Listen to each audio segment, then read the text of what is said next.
Oh, man. Oh, oh no. As I'm still gathering my thoughts about the game, man, which only finished 5-10 minutes ago, I'm like, fuck it. I'm just going to go live. Whatever happens, happens. I've got all my notes. But as I was sitting here, I was just going through the stats, man, and more disposals, more kicks, more handballs, more inside 50s, 66 to 45. Oh, our efficiency was better. Efficiency inside 50 wasn't better. Stoppages, hit outs, clearances, center clearances, stoppage clearances, all in Carlton's favour. Contested possessions, uncontested possessions, and less turnovers and clanger kicks. More marks, not inside 50 though, and not more contested marks. Geelong in favour there, but none of these stats mean anything to me besides one, which I haven't mentioned yet, and that is 15. 15 fucking behinds. 15. Man, at the start of the last quarter, oh, oh man, I think we missed 3 in a row. I'll quickly go to my last quarter notes. I'm going to get to the game. Hey, Gavin, I know. It was seriously, we couldn't convert at all, man. Crazy stuff. Charlie missed one. Then Durden missed one from 15 or 20 meters out directly in front. And TDK missed one. And there was others. That is why we lost. We couldn't convert our chances. And I fucking tweeted out at quarter time. I said, this will come back to bite us in the ass. Because in the first quarter alone, how many did we miss? It was like 7 or 8. And there was one out on the full by Harry, I'm pretty sure. Let's get into it, man. Crazy stuff. Final score. Before that, fuck that. Welcome to the Ball of Truth. I'm your host, Andrew Illy. And this is your Blues vs. Cats review. Sorry, guys. Absolutely rattled here. Oh, that game hurts, man. Gavin says, I'm still very proud that he never gave up. Absolutely, man. Yeah, 100%. Like, when Akers got it back to 8 points, I fucking jumped off the couch. I'm like, whoa, what's going on here? Because I was done. I was just sitting back. I turned the volume down. I'm like, this game's done. 33 points. Oh, man, I really love that we've got that fight in us. There was one moment before we get into the... Actually, you know what? I'll save it for the second quarter, but this has got to do with the umpires. I'm not blaming the umpires. Absolutely not. The reason we lost is because we kept missing and we didn't take our chances, but fuck.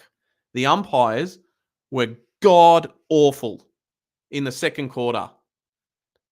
Throughout the game. Actually, the whole game. They were horrible. Atrocious is the right word. It is. Fuck, but there was one moment that they really, really got me, man. And I actually got off the couch and I started throwing shit. I snapped. I saw red. And it was about halfway during the second quarter. I remember it so freaking clearly, man. Elijah Hollins tackled Colin Jasny, and the score was a couple of goals at this point. And I know at the end of the day, it doesn't mean anything.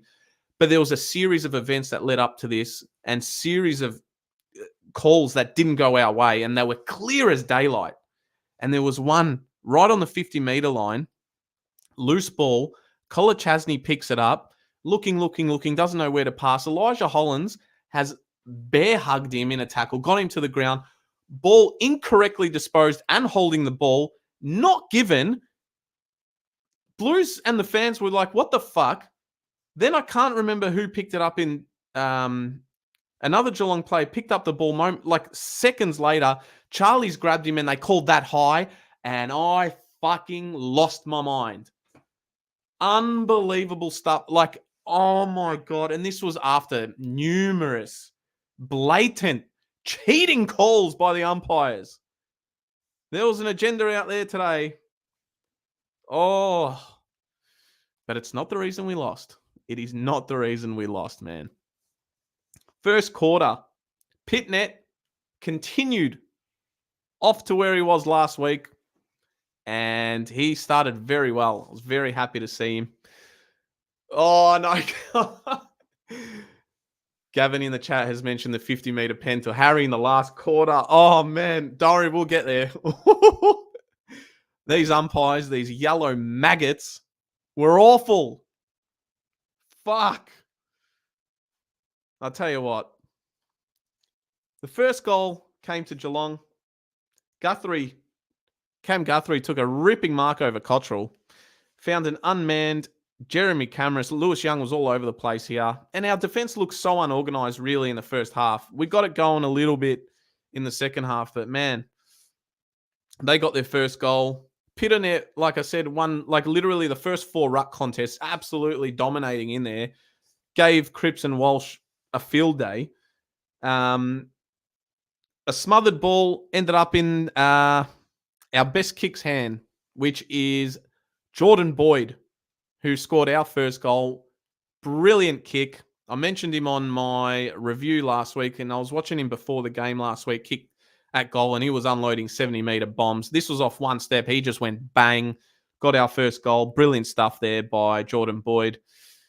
Dangerfield marked it in front of Lewis Young right after this. Lewis Young with a little soft tackle. Ball came out the back, and Jeremy Cameron set up a goal.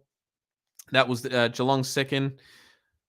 Oliver Hollands moments later got caught holding the ball. He just held on to it too long, wasn't aware of his surroundings, and they scored another goal. I think it was Zach Tui who put him up by 9 points.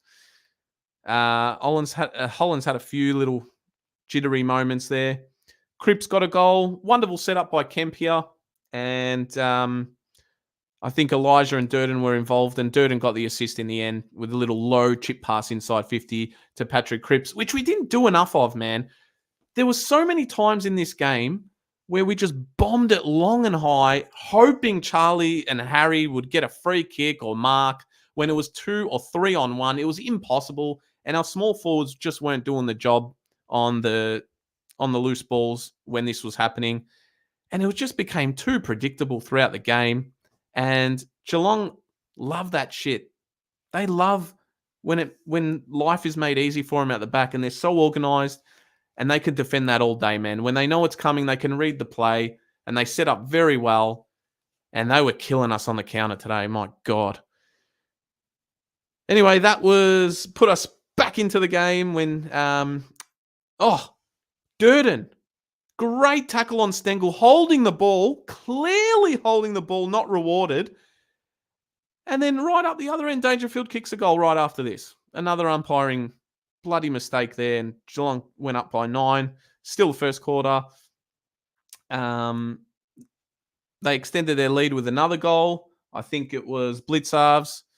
We were caught napping in defence. Nice counter from Geelong. We literally had the ball in our forward 50 at a stoppage, and they just broke out. And within 4 or 5 passes, they found a target inside 50. And we just kept missing and missing and missing this quarter. I've got to quickly check how many freaking behinds we had here. And yep, absolutely, Gavin. We're definitely missing Sard and McGovern back there. I'm hearing McGovern might be okay for Collingwood, but I'm not too sure. We were 2-8-20 at quarter time. 8 behinds, and they were all, I think 7 of them were actual shots, gettable shots, and 1 of them or 2 of them were out on the full. So, yeah, no good, man. Let's have a look here. Hollands had a couple of mistakes, like we said. Binns was in for Orazio in this game, but he only featured in the last quarter. Orazio was ill. Fantasia. It was really exciting, this game, to see all the setups and matchups with the brothers playing, Sam and Tom. and Young versus Cameron and Hawkins versus Wiedering. And Wiedering, I thought all day was one of our best players. He absolutely shut Tom Hawkins out. It's a pity we couldn't shut Cameron out. He was looking so dangerous, man. He was amazing, and I'm pretty sure he'll poll Brownlow votes for that one. Dangerfield was killing us. Not thank God, because I love Danger. I reckon he's an absolute superstar. But thankfully for us, he actually got injured. Didn't really affect the result at all. But my God, before he got injured, he was everywhere, man. Absolute bull in midfield. So yeah, the quarter time score was 32-20, and we scored those 8 behinds and missed so many golden chances, man. So I really wanted us to clean up our kicking in the second quarter, which didn't happen. Our kicking was all over the place. So many unforced errors, really. Yep. I literally, if I turn, Gavin says Cripper, Walsh and Weeders in the votes. I literally have it right there, top corner, Wiedering, Cripps and Walsh. There you go. Absolutely. They were our 3 best players by far. Second quarter, Williams, not strong enough in the... Man, his first half was probably the worst half of footy he's ever played. Seriously, he was terrible. He's out of all sorts here. He just wasn't strong enough, and Stengel marked over him and kicked the goal to start the second. Blew it out to 18 points. Despite that goal, there was a Dangerfield throw that wasn't picked up by the umpires, a clear one, right before that goal. Go back and watch it. I'm not making this up. The umpires were fucking awful. Harry Mackay answered with a nice goal. Needed it because we were in danger of that getting blown out. Elijah Hollins finally got us a goal after basically a 10-minute period where nothing was happening. It was just end-to-end tug-of-war stuff. But in this time, we were so predictable going forward, man. Kick into those 2-on-1 contests out of favor. Just wasn't going our way. And I just wanted us to be patient with the ball. When we ran out of ideas, we weren't switching like we usually do, finding that inboard pass, little chip 15-meter kicks. That's what we needed instead of these long bombs to nothing. Anyway, Elijah Hollins got us that goal. And that came after 3 holding the ball decisions that were not given to Carlton. Clear as daylight. Go back and watch the second quarter. They were awful. Horrendous umpiring. Clear-cut free kicks not given to the Blues. So when Elijah Hollins scored this goal, I'm like, thank God. That made it 2 points. Lewis Young. This was a weird one as well. It was 39-37. A nothing kick at goal from Geelong. I can't remember who kicked it. Lewis Young has gone for the mark on the goal line in the point section. Easily got shoved off, which should have been a push in the back, really. But I think, who marked it? I can't remember who marked it for Geelong, but it might have been Stengel. I don't know. Let's go with Stengel. He's marked it, but the ball's over the line. The goal umpire, called it behind. Touched. They review this thing, and there was no evidence, absolutely no evidence to prove where the ball was. The player was blocking where the ball was, so they've made this up and turned it around and turned it into a mark. When it should have really been a free kick. And if not, it should have been a point umpire's call. There was no evidence to change that decision, and they called a mark. Disgusting. And this was on top of all those holding the balls and all this bullshit that was going on. It was so frustrating, man. I was raging. Steam coming out of my ears. After this, another clear holding the ball on Hawkins not given. I swear to God, I'm not lying. Go back and watch it. Cameron scored a great goal from this, by the way. That made it 18 points. And, oh my God. Kennedy with a clearance inside 50. Ball spills loose. Harry Mack snap around the body. Cottrell grabs it in the goal square. He's getting tackled. Umpire's about to call a ball up. And somehow Cottrell got rid of this ball and kicked a goal from a couple of meters out. It was hilarious. But it was a funny one by Cottrell. Right after this, clear cut, holding the ball again. I'm not kidding. I can't remember who this one was, but they didn't pay Oh, this was the one that set me off. Oh my God. This was the Kolachasny one. Oh man. So after all this, I'm already fuming. All these stupid decisions going against us, and then the Kolachasny one, where I said it at the start of the show. Kolachasny clear as daylight holding the ball. Elijah Hollands grabbed him. And then a second later, they pay a high free kick to Geelong. That was it for me. I was going to hell with what I was saying. Fuck. Anyway, moments later, Charlie took a mark, kicked a goal, brought it back in with about 5 minutes left. It was 51-49. It was. We scored a few behinds in this little passage here. Akers, shocking turnover, cost us a goal.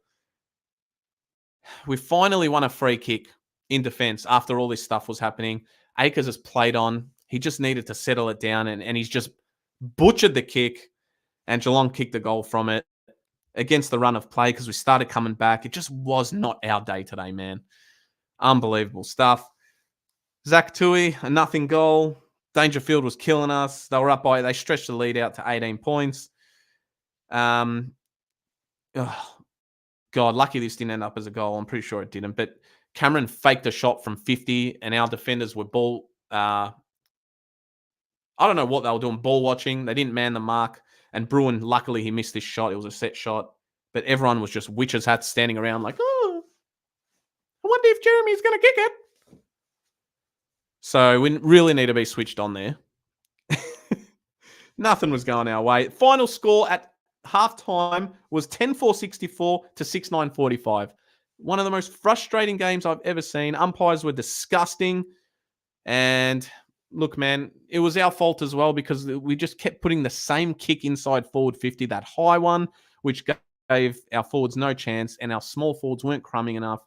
Always didn't do enough for me today. And yeah, that's pretty much halftime, man. Third quarter. Zach Williams, again, with a shocking error. Seriously. Don't know what was going on with Zach Williams tonight. He got better in the last quarter, but his first 2-3 quarters were just uncharacteristic from his standards.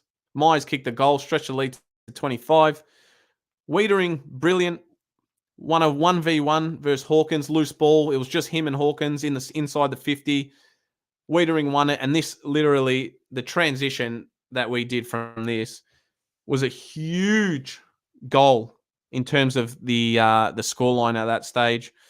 TDK got the assist to Charlie from that one, off that Wiedering one-on-one win. Cut the lead back to 18. Carroll then with a huge goal from like 50 metres out. Good on you, young lad. Hewitt won a nice clearance, and Charlie got loose to gather, and he set up Carroll for this one. So that cut it down to 13. Harry, with some nice hands through traffic, he won about 3 50-50s off a throw-in, just putting his body on the line, punching this, that, picking up loose balls, handballs it to Elijah, who was literally fumbling this thing as he kicked it, and it went straight through the middle. And bit of momentum. A few goals in a row. We cut it back to 5 points. It was 11 points at that stage. 9 points, sorry. Walsh with a bad turnover next. Geelong go inside 50. Cowan and Kemp didn't get goal side. They were just really badly positioned here, and it was all over the place. Cats got in behind, which they did all game. Credit to them. The Cats were amazing. And Cameron kicked the goal, stretched the lead back out to 15 points. Cripps won a free inside 50. And Harry Mack, another contested mark. He was awesome today, Harry, as well. Lots of marks for Harry. He kicked the goal, made it a 10-point game. It was 80-70 with a few minutes to go. Centre clearance. Walsh inside 50. Ball spills loose. Charlie, goal. Out the back. Cut it to 4. And then we just gave it straight back to him. This was the last goal of the quarter. It went to Ollie Henry. There was a free kick in the middle here for I don't know what reason. It was against Pitternet. Another stupid, weird one from the umpires. And in the middle of this happening, Zach Williams got dropped off the ball. Whatever. Maybe he was a bit soft. And Geelong kicked the goal, so they're up by 9 points at 3-quarter time. And at 3-quarter time, I'm like, we're right in this. We just need to be cleaner with our kicking. That's it. Clean up this, and then we're going to be all right. Last quarter. My God, what a roller coaster. I stopped taking notes, man, because I thought the game was done, and I was just chilling, watching back. I turned the volume down. But at the start, I was pumped, man. I thought we were definitely in this game, and we were right till the end. And like I said, right at the start of the show, we missed 3 golden chances, man. Curnow took a mark off a pit net clearance, and he does this a lot. Charlie loves to play on, and he goes around that body with off one step, and he more often than not he misses. And he did this now. He should have just went back and kicked the goal, man. You're 50 out. Carroll did it moments earlier. Just go back, man. You're our best kick at goal set shot, probably. Charlie Curnow, you gotta know your moment there. And I know he wants to get on the run and get that momentum behind him before he kicks it, and he loves and he pumps up the crowd. And it's awesome when it works, but that wasn't the moment to do it. The mark from Henry, that was a point. Oh yeah, I did mention that, Gavin. That was the one. It wasn't Stenker. It was Henry. I'm pretty sure. If that's the one we're thinking of, where it went to the review, I'm not sure if that's the one that you were thinking of. But if that's the one that you were thinking of that went to the review, it made no sense. It made no sense that they overturned it when there was no evidence. That's the one I was talking about. Shocking stuff. Anyway, Charlie missed that one. Zach Williams, nice intercept mark. Inboard to Cottrell. It was a shit kick to him. Cottrell gathered it and finds Durden. And this is the one where Durden should have just gone back and drilled this thing straight through the middle. He was 20 meters out. And he missed it. And I'm thinking, here we go. I could see it happening, man. This is going to come back to bite us. And it did.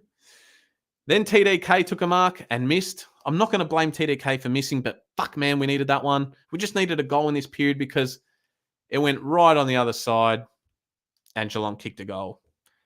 But before they did, Blues fans, this one will get you if you remember it. There was a clear, deliberate out of bounds off the ground, right near our 50. This is after all the misses. And they didn't pay it. It was so obvious, man. They didn't pay it. Geelong go up the other end, counter-attack, and Tui scored a goal. Made it a 14-point game. We're feeling a little bit frustrated and hard done by here, which we should have. But we needed to keep our heads up. And now, this pointless, loser, yellow maggot umpire crucified Harry Mackay for a 50-meter penalty for no fucking reason when he could have just been like, Harry, you're the man on the mark. Go sit there right now. Instead, Cripps is on the mark and Harry's run back to get back to defense. Umpire's blown his whistle and he's paid the free kick and a 50-meter penalty against Harry Mackay. Patrick Cripps was in front of Harry Mackay. Harry's already started running back. Blow your whistle and call it back and say, hey, Harry, you're the man on the mark. Come back here. Pause play. Don't punish the guy. He's just, what the fuck, man?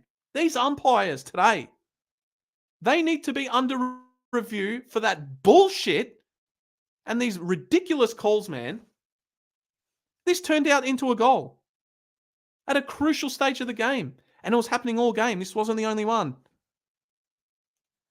Geelong, after this, went on to kick goal after goal after goal because we're just like, come on, man. We'll demoralise. Our heads were down. It can happen. Now, I know we missed a lot of chances, and that's our fault. But, man, the umpires, you're not helping. Just call the game fair and square, down the middle. And it didn't happen, man.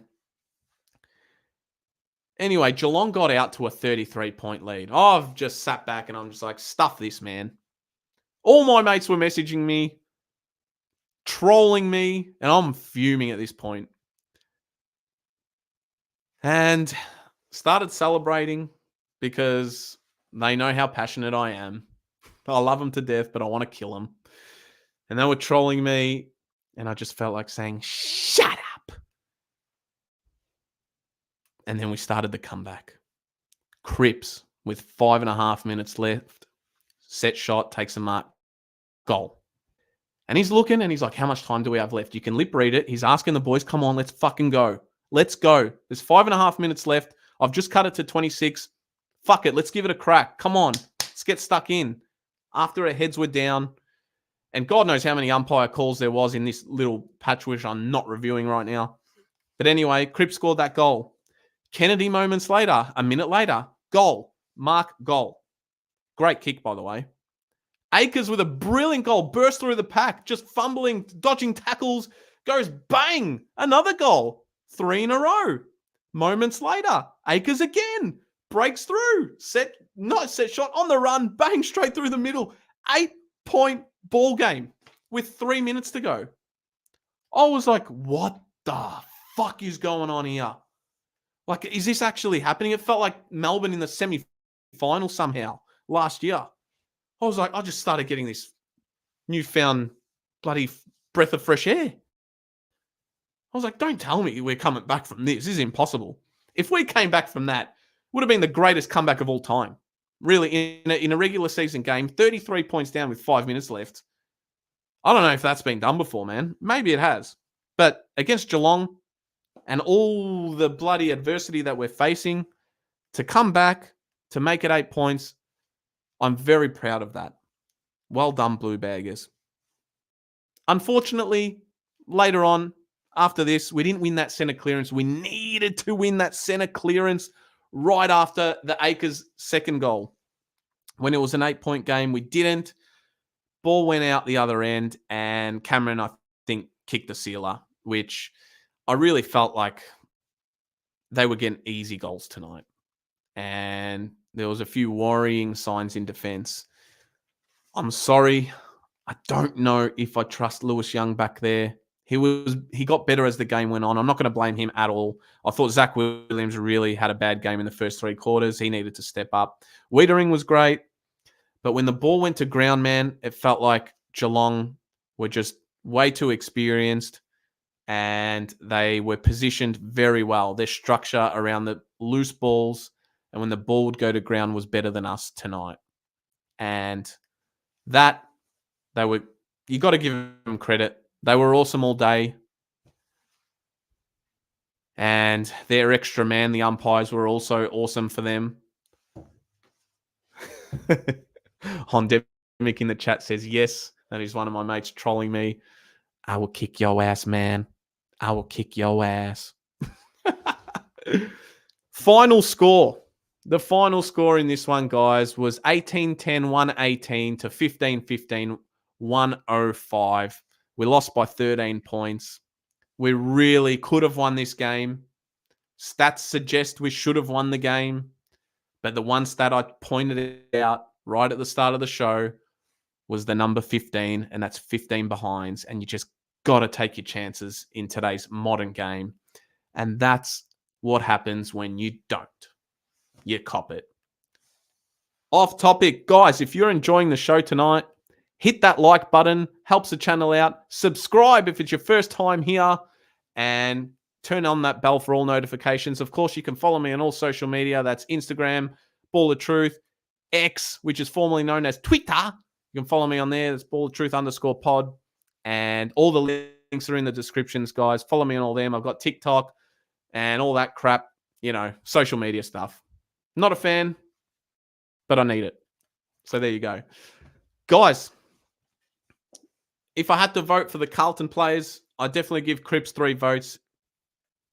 I'll give Walshy 1 and Walsh 2 and Wiedering 1. They were my 3 vote getters for us. And man, I'm disappointed because we didn't take our chances, but it's not the end of the world. I hope we learn from this and we recover, because we've got a huge game on Friday against the scum, Collingwood scum, and I will be there. It's going to be a ripper.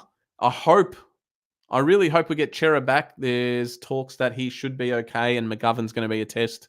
Let's see what happens, man. But look, Losses are good in the long term as well. We will learn from this. We will clean up our game. Our kicking was very poor, but our game plan was there, except for those long kicks as well. We got to stop that shit. That's an old habit of ours when we become too predictable and we keep looking for Charlie and Harry with those long balls. I really can't wait for Motlop to come back in this side. I really can't wait for Jack Martin to be okay. And Adam Sard, Adam Chera. There's a few outs, man. We're pretty down on the numbers injury wise, but as the season goes on, we'll be okay. I'm glad Bin's got a run. Whether he keeps his spot or not, I don't know. But let's see what happens, man. Guys, I'm going to jump on Blue Abroad and fan cams very soon. So be sure to switch over to Terry and Blue Abroad. Amazing stuff there. Thank you very much for joining the stream tonight. I think that's all I've got in me. I was furious at the umpires, but that's not why we lost. We kicked ourselves out of this game. Thank you again for joining. I love you all. Until next time, I'll drop another episode midweek, and then we'll drop another episode to preview Carlton Collingwood, arch rivals, the derby. It's going to be an absolute ripper. But Blues fans, don't be too upset. It's all right. Losses happen. We'll learn from it. And let's see how we go. Guys, I'm out of here. I'll see you on Blue Abroad. Love you all. Adios. Have a good night. Enjoy your weekend. Goodbye.